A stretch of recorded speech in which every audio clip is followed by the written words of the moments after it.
Hoje à tarde eu quero falar sobre um assunto um pouco não agradável. Quero falar sobre o anticristo. E talvez não é um assunto tão elevado, tão interessante, né? Tão edificante. Mas eu acho que nestes dias é um assunto muito essencial. Anos atrás encontrei uma mulher jovem, ela me contou a história do pai dela. O pai dela é um juiz que aposentou e perdeu a esposa. E para americano, né? Para se divertir, ele foi visitar a Inglaterra, passear, fez coisas. E enquanto estava lá, ele estava atravessando uma rua. Ele olhou para a esquerda, normal, né? Entrou, saiu do meio-fio e pá! Foi pego por ônibus. Porque em Inglaterra, trânsito anda no lado errado, né? Errado da rua. Tem muita gente ao respeito do anticristo olhando para o lado errado. Tem muita especulação, tem muita conspiração, teoria, ideia, mas a Bíblia é muito clara sobre o assunto, de onde vem este homem. E hoje vamos investigar isso um pouco, porque é importantíssimo nesses dias que nós estamos enxergando com clareza o assunto. A Bíblia fala que o dia do Senhor, ou seja, o milênio, não haverá até acontece duas coisas. Primeira coisa, a grande apostasia. Para mim, somos testemunhos oculares desta grande apostasia. Na minha vida com Cristo, 53 anos, nunca vi a igreja num estado tão lastimável, vamos dizer. Mas é um cumprimento de uma profecia, né? Deus falou que no final dos dias vai chegar tempos trabalhosos, difíceis. E os espíritos de engano são muitos, proliferados por todo lado. E segunda parte da profecia é a revelação do homem do pecado. De onde ele vem? Se sabemos de onde ele vem, a gente vai saber identificar ele quando ele aparece. Tem muita gente especulando, é Trump, é Putin, é o ONU, é aquilo. Não, rapaz, vai na internet, vai achar 1000 possibilidades, cada um mais interessante do que o outro. Mas a Bíblia fala com clareza sobre o assunto. O anticristo vem de Síria. Síria? Esse país, um monte de nada, areia lá no Oriente Médio. Sim, vem de Síria. E talvez vem logo. Então, para começar, eu gostaria de pedir Júnior. Sim. Chega aqui e lê um texto, por favor. Então levantei os olhos e vi, e eis que diante do rio estava um carneiro, o qual tinha 2 chifres, e os 2 chifres eram altos, mas um mais alto do que o outro. E o mais alto subiu por último. Vi que o carneiro dava marradas para o ocidente, e para o norte, e para o sul, e nenhum dos animais lhe podia resistir, nem havia quem pudesse livrar-se do seu poder. Ele, porém, fazia segundo a sua vontade, e assim se engrandecia. Estando eu observando, eis que um bode vinha do ocidente sobre toda a terra, mas sem tocar no chão. Este bode tinha um chifre notável entre os olhos. Dirigiu-se ao carneiro que tinha os 2 chifres, o qual tinha visto diante do rio, e correu contra ele com todo o seu furioso poder. Viu-o chegar perto do carneiro, e enfurecido contra ele, oferiu e lhe quebrou os 2 chifres, pois não havia força no carneiro para lhe resistir. E o bode o lançou por terra e o pisou aos pés. E não houve quem pudesse livrar o carneiro do poder dele. O bode se engrandeceu sobremaneira, e na sua força quebrou-se-lhe o grande chifre, e em seu lugar saíram 4 chifres notáveis para os 4 ventos do céu. De um dos chifres saiu um chifre pequeno e se tornou muito forte para o sul, para o oriente e para a terra gloriosa. Cresceu até atingir o exército dos céus. A alguns dos exércitos e das estrelas lançou por terra e os pisou. Sim, engrandeceu-se até o príncipe do exército. Ele tirou o sacrifício diário e o lugar do seu santuário foi deitado abaixo. O exército lhe foi entregue com o sacrifício diário por causa das transgressões, e deitou por terra a verdade, e o que fez prosperou.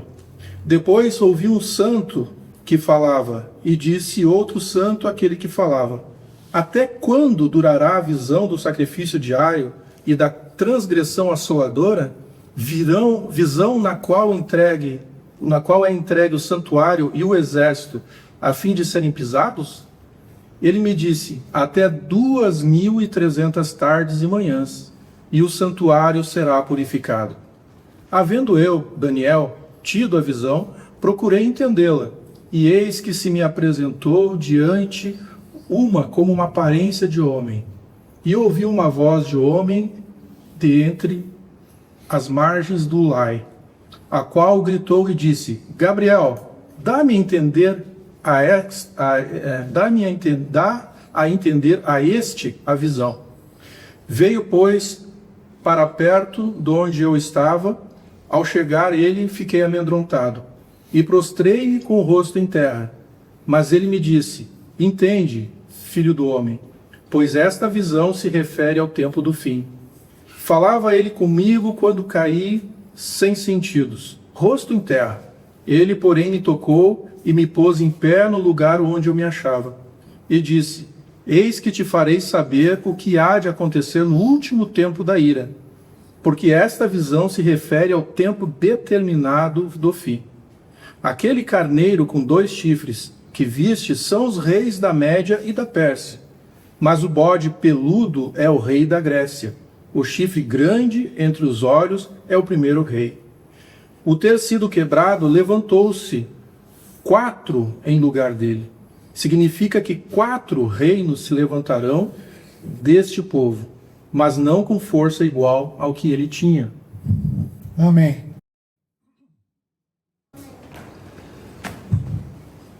Esta visão é muito importante. A gente pode parecer meio complicado, mas não é. Tinha os reis de Medo-Pérsia, o carneiro com 2 chifres, e quem vem contra ele e destruir ele foi o rei da Grécia, ou seja, Alexandre o Grande. Todo mundo já ouviu falar de Alexandre o Grande? Então, no auge do poder dele, ele morreu. O chifre foi quebrado na visão. E 4 chifres notáveis dividiram entre si o império dele. Esses 4 chifres são os 4 generais de Alexandre. Depois da morte dele, os 4 generais dividiram o império de Alexandre entre si. Que é interessante que notar que de um desses chifres vem o anticristo. O pequeno chifre que faz mal, né? Que é o precursor do anticristo, vem de uma parte da área do Império de Alexandre o Grande. Você sabe que Alexandre não conquistou Roma, nem Itália, nem Europa, nada. O império dele começou na Grécia e esticou para leste. Então você pode agora descartar todo o papo sobre a União Europeia, a Igreja Católica, Roma, o Papa. Tudo isso pode juntar e jogar fora, porque não cabe a profecia. É claro que o anticristo vem de uma parte do Império de Alexandre Grande. Ok? Muito claro, não é difícil de entender. Não vamos ler, vamos partir para capítulo 11. Em capítulo 11, tem mais uma visão.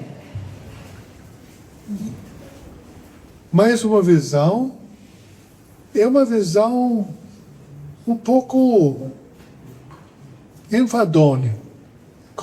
Parece mais uma história, né? Começa com, se não me engano, Medo-Pérsia, de novo Alexandre, de novo generais, e depois vem focar em 2 dos 4 generais.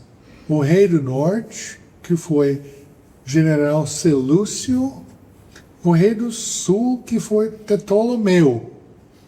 Ok? Então, no decorrer desta profecia, em capítulo 11, já descartamos 2 generais. 2 generais, do 4 some. E sobrou 2.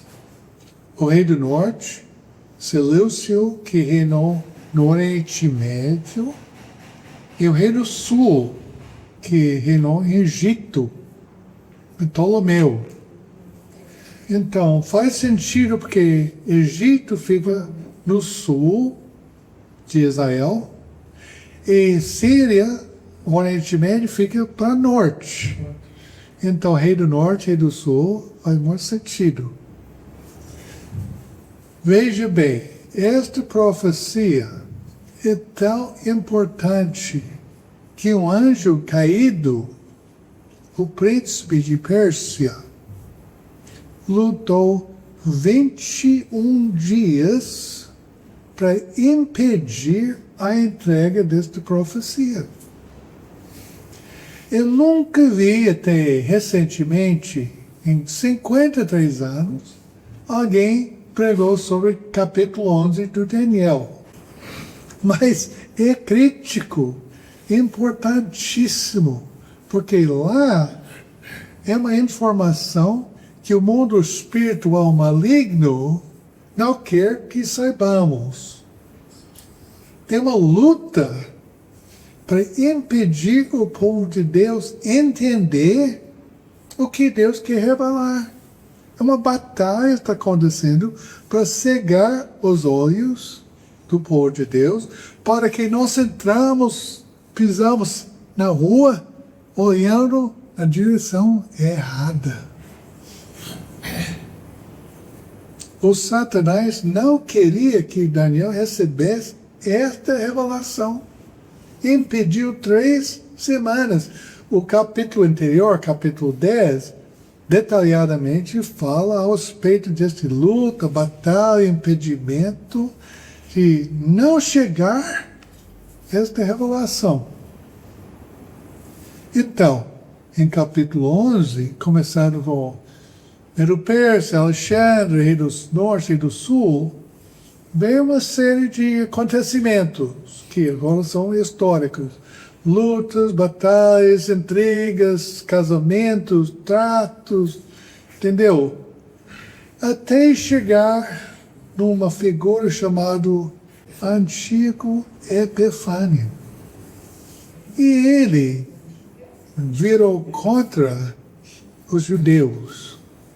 Ele odiava, perseguia, ele sacrificou uma porca no altar no templo, encheu o templo com ídolos de deuses falsos. Ele tentou mudar a lei. Ele fez tudo para perseguir o povo de Deus. E os judeus, no tempo de Jesus, chamavam este acontecimento de poluição do templo a abominação de desolações. Mas Jesus contradisse eles. Ele falou, quando você veja a abominação das desolações de que Daniel falou, sentado no lugar santo, ou seja, você acha que já cumpriu, mas não. O cumprimento desta abominação está no futuro.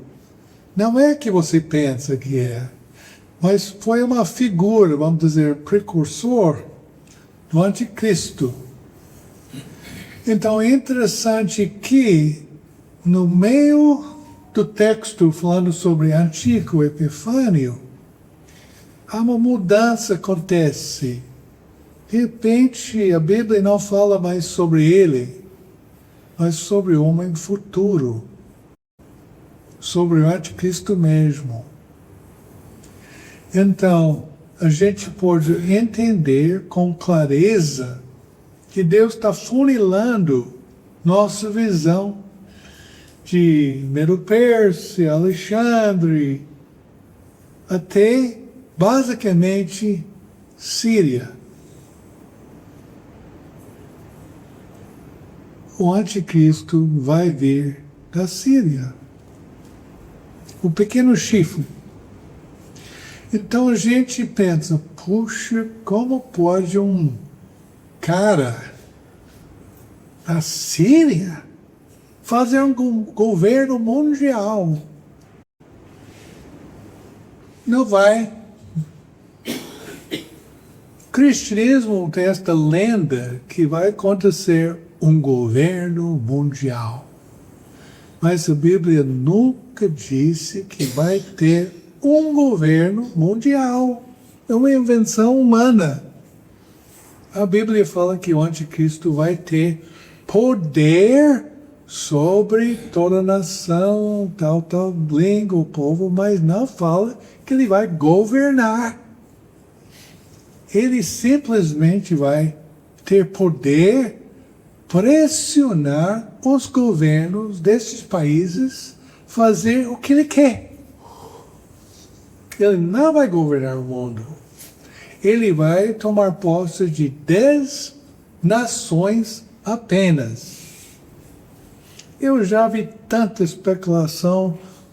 Dentro do ONU, do prédio, tem lugar que tem 10 tronos e o mundo vai ser dividido em 10 partes. Não, rapaz.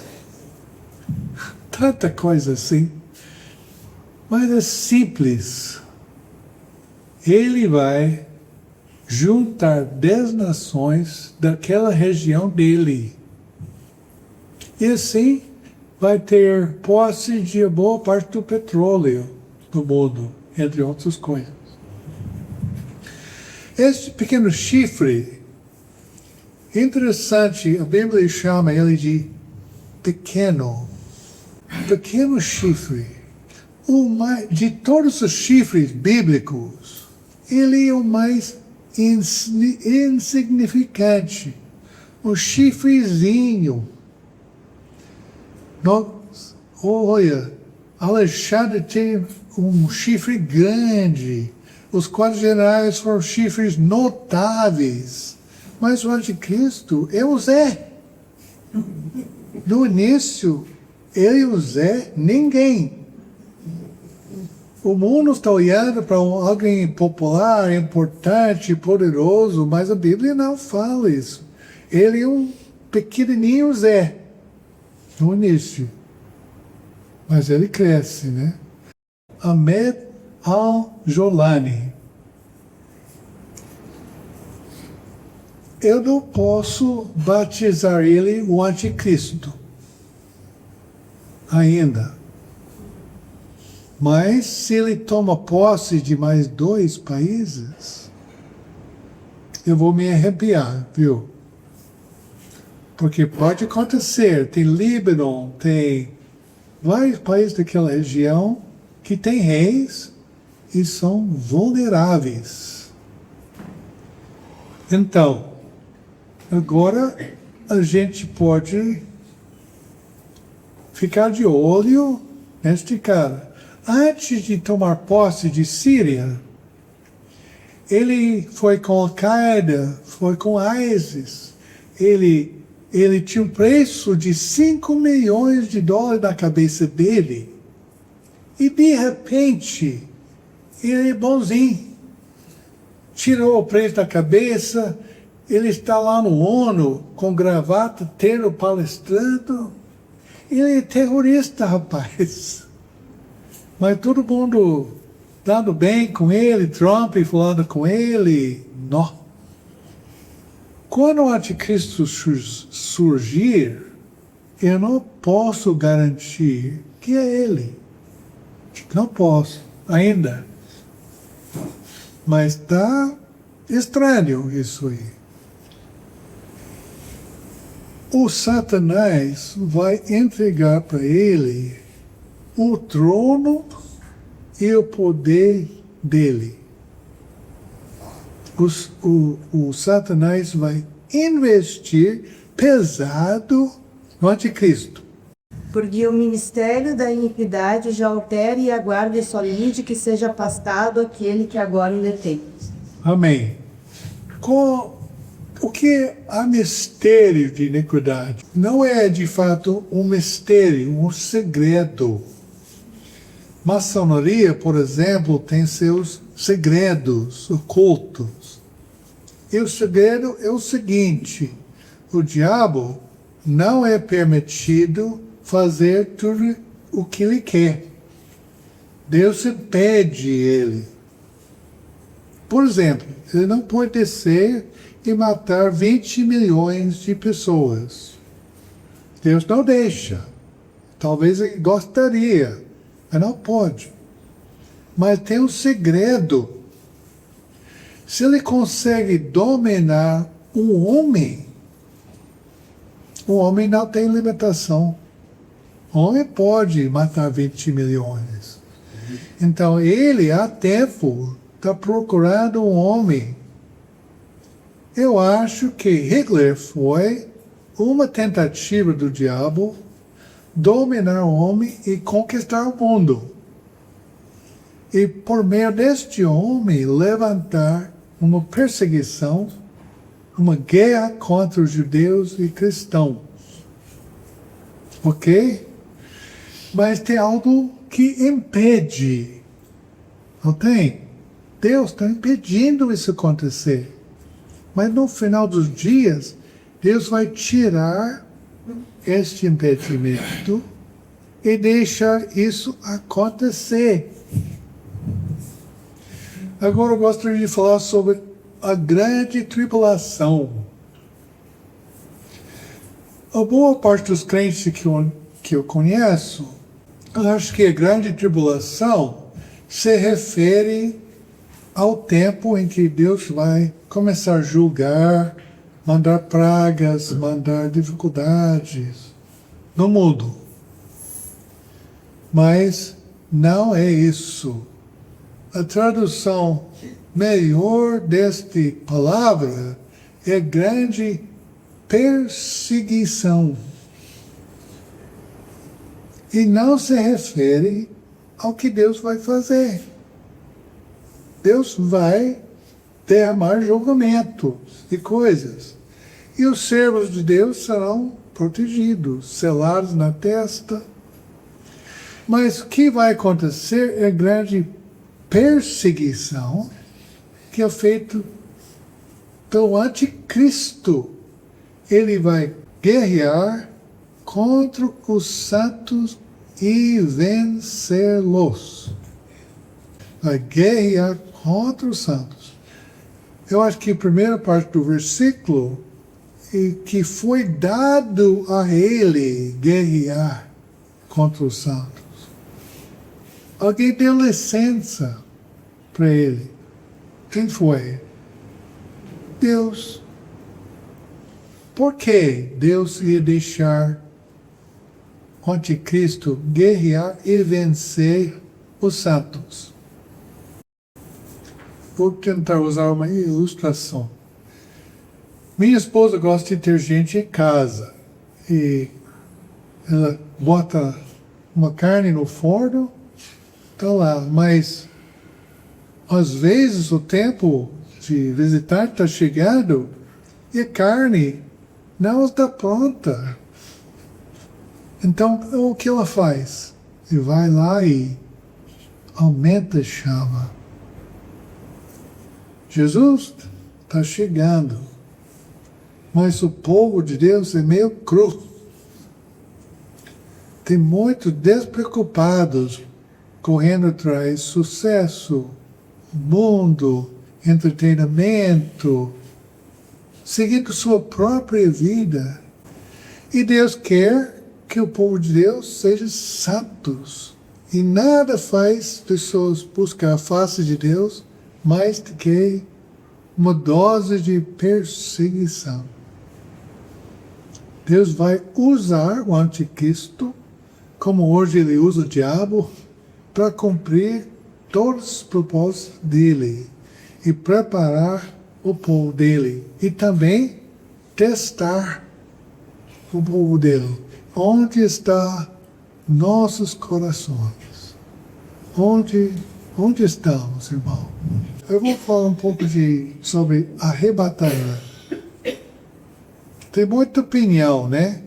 Tem pré-tribulação, no meio da tribulação, depois da tribulação, tem arrebatamento parcial aqui, outro ali. Tem muita opinião, ideia. Mas eu recebi uma revelação diretamente da boca de Deus, de quando vai ser. Ele falou o seguinte: vai ser no instante, no piscar de olhos, no suor da última trombeta. Amém. É claro. E acontece que a última trombeta é a sétima. Depois da sétima trombeta, não tem mais. E quando a sétima trombeta toca, fala no soar da sétima trombeta, o propósito de Deus se cumpriu. Acabou. Deus completou a obra da igreja, né? Isso acontece mais ou menos 6 meses antes do fim. Então, né, não é antes e não é do fim. É logo antes do fim. Tem gente que fala que vai ter um arrebatamento dos vencedores no meio. Eu não sei, mas eu vou dizer o seguinte: já foi a boa parte dos vencedores. Não é possível que vencedores só existem hoje. Há 2000 anos tem tido vencedores. Talvez tem menos hoje. Então, boa parte desses vencedores já foram estar com o Senhor. Ok? Então, Jesus volta antes do fim. Meu filho que mostrou isso na Bíblia fala que quando ele vem, o cavaleiro no cavalo branco, os exércitos do céu o seguindo, e quando ele chega na terra, o homem do pecado vai juntar todas as nações para guerrear contra ele. Eu sempre pensava, puxa, quer dizer que vamos juntar para guerrear contra Israel. Mas ele fala, não, juntaram para lutar contra ele que senta no cavalo. Tá bom? Este juntamento de exércitos leva tempo, meses, armamentos, mantimentos, tendas, transporte, leva muito tempo. Meses, no mínimo 3 a 6 meses, para juntar o exército para lutar. Então Jesus volta antes do fim. Outra coisa sobre arrebatamento.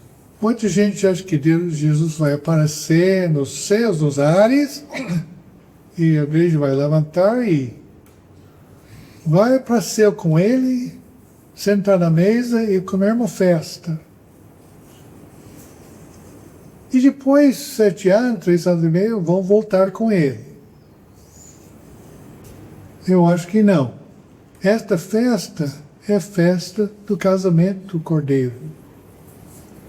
É possível que vão comer uma festa de casamento e o casamento acontece 1000 anos depois. Estranho, né? Vai ter uma festa de casamento, casar 1000 anos depois? Não vai.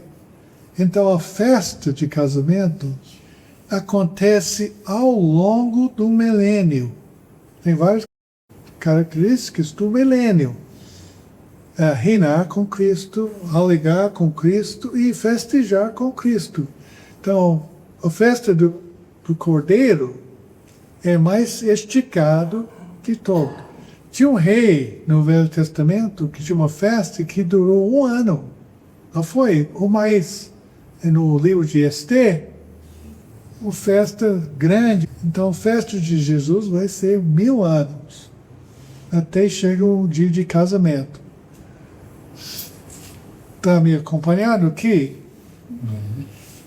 A igreja fala que o arrebatamento tem que acontecer antes da grande tribulação, porque Deus não vai derramar a ira dele em cima do povo dele. Eu digo, amém. Eu concordo plenamente. As cálices de ira são derramadas depois a 7ª trombeta. Não são? Então, os julgamentos de Deus, de quais a igreja é protegida, vem antes. Mas a ira de Deus é derramada depois a igreja sobe. Então, este arrebatamento não é para ir para o céu. É uma analogia, outra analogia aqui. Quando o rei, no tempo de Jesus, o rei vitorioso voltou para a cidade dele, todos os habitantes saíram para cumprimentar ele na chegada, para voltar com ele para a cidade. O arrebatamento é meio de juntar os crentes nos ares com o Senhor para voltar com ele para a terra. Não é para ir no céu. É para juntar gente, para voltar, estar aqui na terra, para preparar para o reino. Este é uma coisa que nós temos que preparar. Porque quando começa, Jesus fala isso, a Bíblia fala isso várias vezes, tudo vai começar subitamente, de repentemente. Quando o bicho pegar, não tem volta, não tem ré, não tem freio, não tem nada. Então nós temos um curto período de nós preparar. Eu não acho que nós devemos estocar comida. Mas se você estocar comida, seu vizinho está passando fome e vai atacar você para pegar sua comida, vai matar ele? Não. Nós temos que ter uma dependência no Senhor total. Amém, irmãos? Então, este tempo chegando vai ser quando? Alguém tem revelação? Aqui tem dois trechos que me interessam nesse sentido, né? Eu não posso predizer o dia, nem a hora, nem o ano. Mas a Bíblia fala que Jerusalém será pesado pelos gentios, até a época dos gentios se cumpre, né? E frente um pouco, tem mais um versículo. Esta geração não passará até que todas essas coisas são cumpridas. Então, muita gente está olhando para Israel tornar-se uma nação, 1948. Mas a Bíblia não fala em Israel, fala em Jerusalém.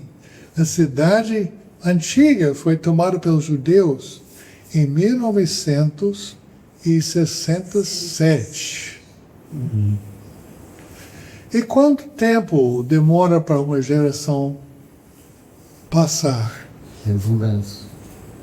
70 anos. 70? Eu não sei, 70, 80, não sei. Mas desde 1967 até hoje, passou quantos anos? Para mim, está chegando muito perto. E outro versículo que me interessa é a criação do mundo em 7 dias. 6 dias mais um dia de descanso. Não acho que isso foi acidente. Deus escolheu 6 dias mais um 7º dia para nos instruir. Então, de Adão até Abraão passou mais ou menos 2.000 anos. De Abraão para Cristo, mais ou menos 2.000 anos. E de Cristo até hoje, mais ou menos 2.000 anos. Nosso calendário está contando a partir da manjedoura. Mas eu acho que a data mais interessante é a crucificação. Se fizermos uma contagem da crucificação até hoje, resta qual? 10 anos? Mais ou menos. Não sei. Mais ou menos. Mais ou menos. 8, 9. 8, 9, não sei. Não posso dizer com precisão. Mas é bem interessante que esses dois versículos estão encontrando, né? Mais ou menos no mesmo tempo. E eu acho que não é sábio ignorar isso, né? E também a gente tem que descontar os anos de perseguição do anticristo, de 2 testemunhas, e estes outros acontecimentos que tem que acontecer. Então, aqui estamos na beirada, pertinho do fim. Então, convém a gente desenvolver uma intimidade com Deus. Deixar Deus perscrutar nossas vidas. Identificar coisas que Ele não gosta, não agrada a Ele, e arrepender profundamente e deixar Ele fazer a obra dele. Talvez Ele vai identificar nosso envolvimento nos projetos nossos que estão tomando nosso tempo, nossa afeição, nossa mente, ocupando nossa vida, e estamos negligenciando tempo na palavra e servindo os irmãos. Tem uma característica de alguém ser adulto. Uma criança só serve si mesmo. Mas o adulto cuida dos outros. Sinal de maturidade espiritual é quando começamos a usar os dons e ministérios para servir o corpo de Cristo, porque foram dados a nós, não para nós engrandecer, subir, destacar, não, mas para nós edificar uns aos outros. Um ministério que eu acho vital é oração. Tem gente que gasta horas e horas com oração e nunca aparece. Meu coração nunca, graças a Deus, nunca apareceu. Mas é essencial para a minha vida. Coisa essencial. O ministério de cura. Nós não temos que fazer um teatro, uma reunião, um palco, um microfone, desculpe, estou usando microfone. Eu tenho que fazer um show para curar. Cura pode ser de casa em casa, seguindo o Espírito Santo, obedecendo o Senhor, colocar os mãos dos outros. Se tivermos, eu não tenho, mas tivermos este dom, profecia, ensino, tudo pode acontecer numa escala que não é o teatro, não é um show. Simplesmente obediência, visitando os irmãos, conciliando. Meu filho, ele tem um chamamento de ser um pastor, mas não pastor no sentido da igreja mundana. Ele tem o coração de cuidar de gente.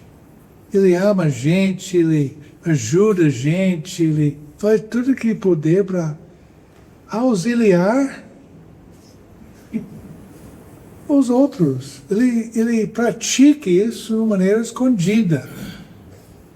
Então, quando Jesus aparecer, ele vai perguntar: o que você fez com o que eu te dei? Você investiu? Você usou? Você aplicou? Você escondeu e foi fazer viver sua própria vida? Seguir seus interesses, seu caminho? A Bíblia fala, antes de cear, a gente tem que se examinar. Porque examinação na luz de Deus nunca é ruim. Porque o que Deus acha em nós, Ele vai tratar com maior ternura, com mansidão, com amor. Ele não vai gritar e nos condenar. Ele já sabe que está dentro da gente. Ele bem sabe tudo. Mas quando abrimos a Ele, arrependemos, abre o caminho para Ele curar, libertar, tratar e ministrar vida a nós. Então, irmãos, esta é a época, para mim, do fim. Daqui uns 100 anos, se não aconteceu nada disso, você pode me cobrar, tá? Se me acha.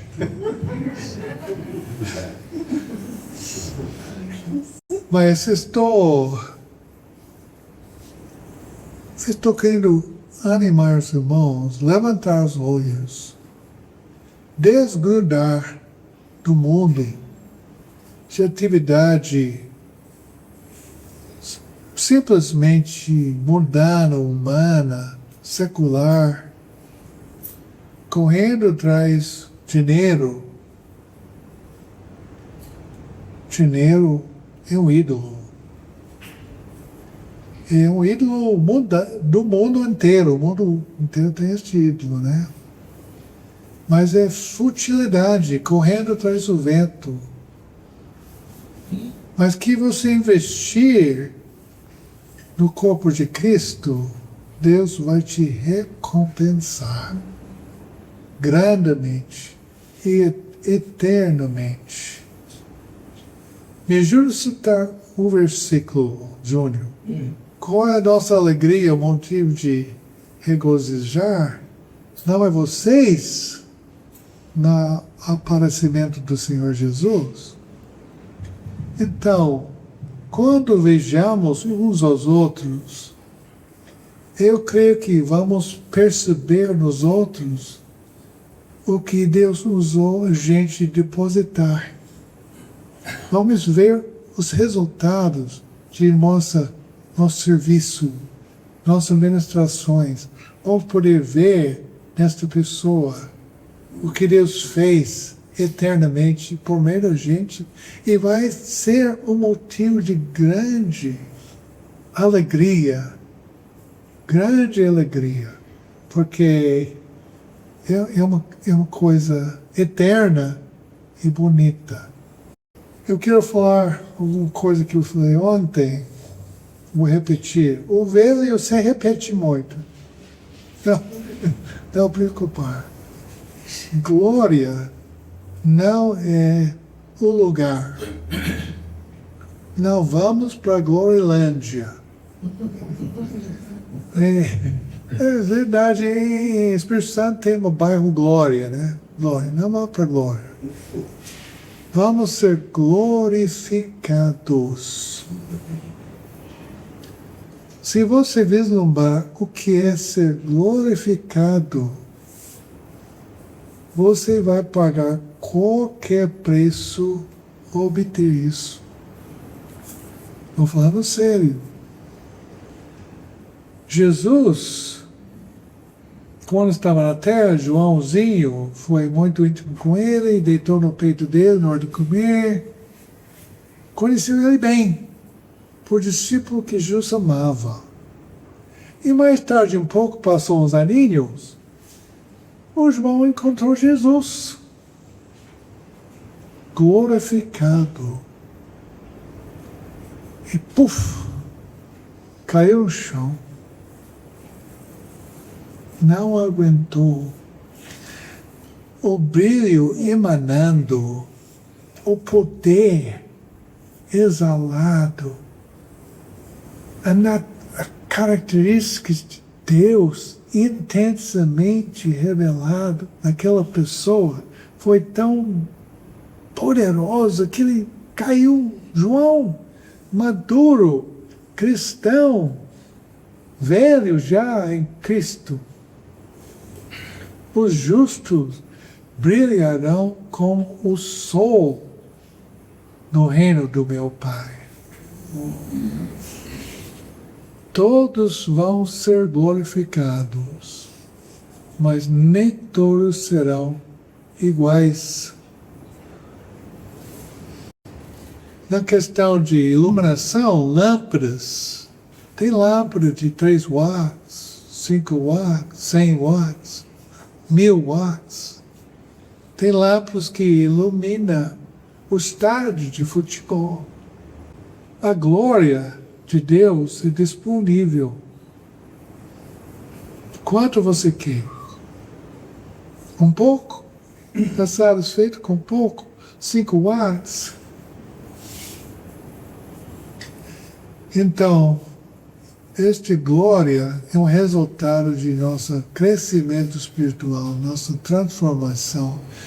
E está sendo feito em secreto. Nós temos esse tesouro em vaso de barro. Mas um dia o vaso vai quebrar. E a obra gloriosa que Deus está fazendo vai brilhar.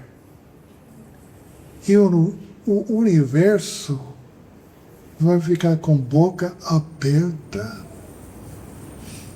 vendo Jesus revelado. Eu juro com o versículo, quando ele vier de ser glorificado em seus santos e maravilhados em todos que creem. O plano de Deus é revelar a si mesmo. E esta revelação vai ser por meio do povo dele. Então, o universo vai ver Deus no povo dele. 1 Coríntios 15, 41. Pode ler? Uma é a glória do sol, outra a glória da lua, e outra a das estrelas. Porque até entre estrela e estrela há diferença de esplendor. E assim, como trouxemos a imagem do que é terreno, devemos trazer também a imagem do celestial. Bom, veja bem, as estrelas diferem em glória uns aos outros. E futuramente, os santos também vai ter diferença em glória, dependendo do seu desenvolvimento espiritual, crescimento espiritual.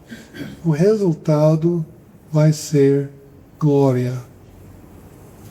Vai ser glória. Irmão, Colossenses 3:4 fala: quando Cristo, que é a vida de vocês, se manifestar, então vocês também serão manifestados com Ele em glória. Amém. Que bom, irmãos. Esta é nossa esperança, a glorificação. E tem mais um aqui. Segundo Tessalonicenses 1:10. Quando vier para ser glorificado nos seus santos e ser admirado em todos os que crê. Naquele dia, porquanto foi crido entre vós o nosso testemunho. Amém.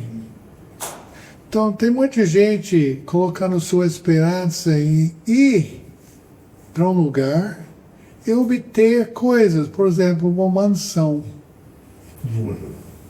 Eu sou ladrão de mansões. Não vai ter mansão nenhuma. Não tem. Interessante, até recentemente, só a versão King James usava a palavra mansão, em inglês. Mas onde você vai no mundo, tem crente esperando uma mansão. Como aconteceu isso, não sei. Mas não existe mansão. Jesus fala, na casa do meu pai tem muita moradia, não a mansão. E que é esta moradia? É um novo corpo. Está preparado para nós um novo corpo. Eu acho um corpo glorificado. Acho interessante que este corpo está em preparação, em andamento. Quanto mais nós crescemos, quanto mais este corpo desenvolve. Ainda este corpo está em desenvolvimento, na medida em que nós crescemos.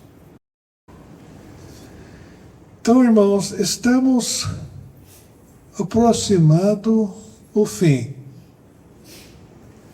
E agora é tempo de preparar. Ainda tem o tempo de preparar.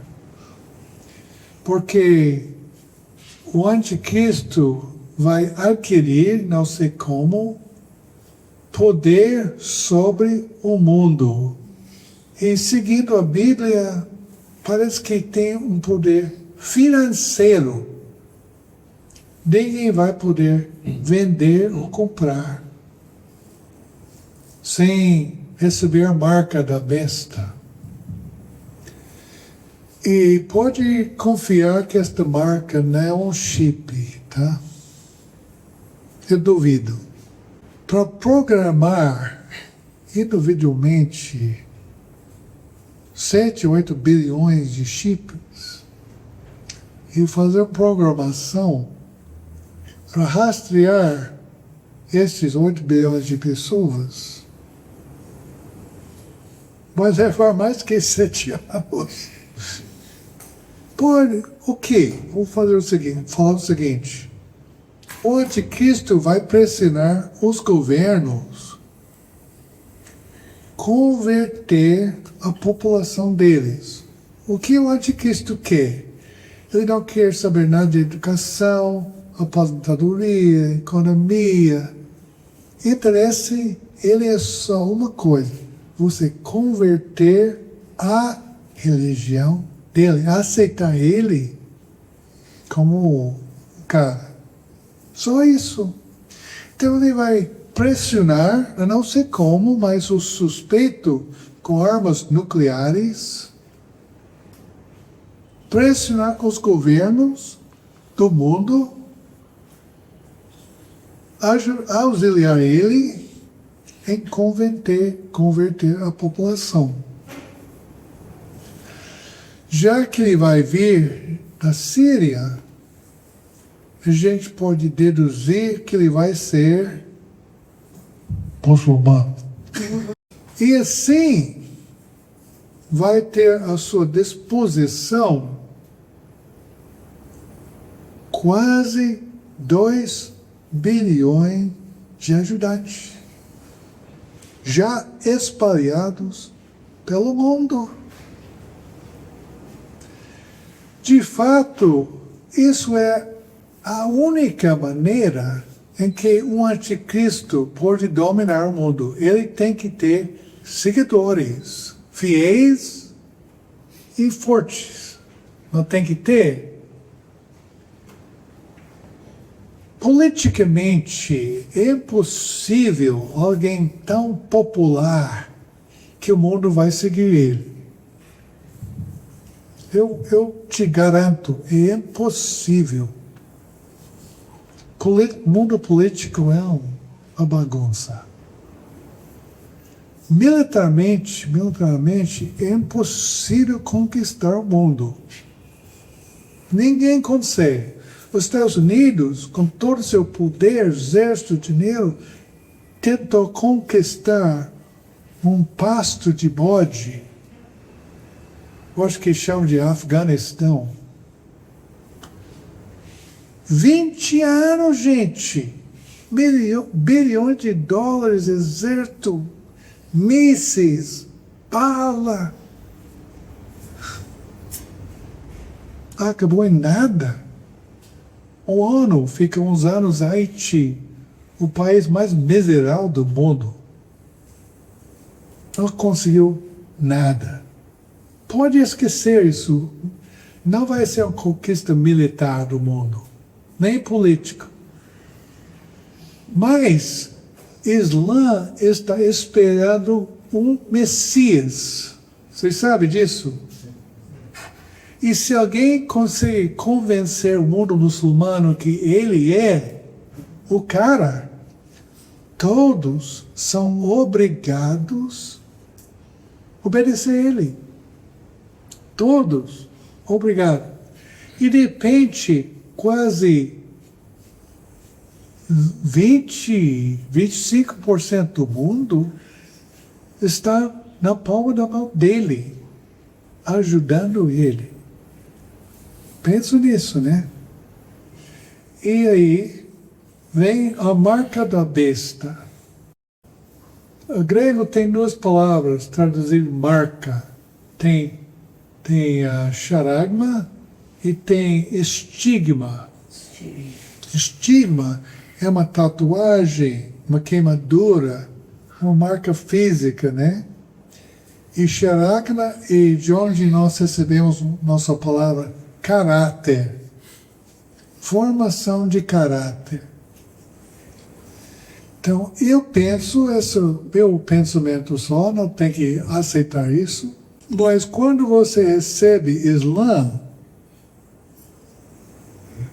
passa de governar seu pensar e seu agir. Esta marca está na testa e mão direita. Formação de caráter. Você muda seu pensar para conformar e você muda seu agir para conformar a Islã. Passa de governar sua vida. Ele, essa figura que levanta, vai ter quase 2 bilhões de seguidores na palma da mão para ajudá-lo. E eu lembrei a imagem de Nabucodonosor, que tem pé e dedos de barro e ferro. A Bíblia diz que é uma liga muito frágil, muito precária.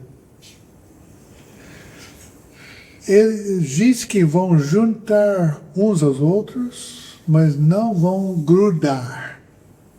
Não fala assim, alguma coisa assim. Então, penso eu, é especulação minha, né?